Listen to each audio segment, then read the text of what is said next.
Now a great sign appeared in heaven, a woman clothed with the sun, with the moon under her feet, and on her head a garland of 12 stars. Then, being with child, she cried out in labor and in pain to give birth. And another sign appeared in heaven. Behold, a great fiery red dragon, having 7 heads and 10 horns, and 7 diadems on his heads.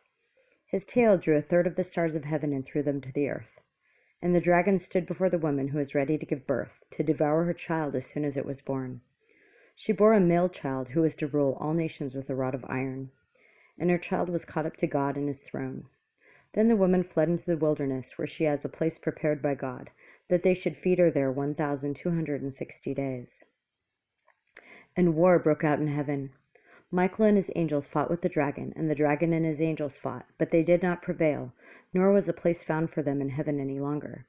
So the great dragon was cast out, that serpent of old, called the devil and Satan, who deceives the whole world. He was cast to the earth, and his angels were cast out with him. Then I heard a loud voice saying in heaven, Now salvation and strength and the kingdom of our God and the power of his Christ have come.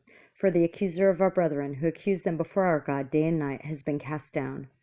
And they overcame him by the blood of the Lamb and by the word of their testimony. And they did not love their lives to the death. Therefore rejoice, O heavens, and you who dwell in them.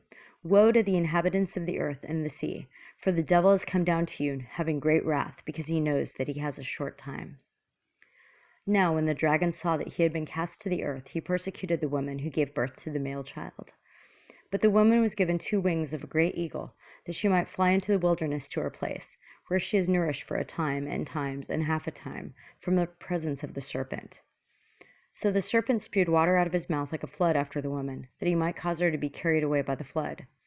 But the earth helped the woman, and the earth opened its mouth and swallowed up the flood which the dragon had spewed out of his mouth. And the dragon was enraged with the woman, and he went to make war with the rest of her offspring, who keep the commandments of God and have the testimony of Jesus Christ.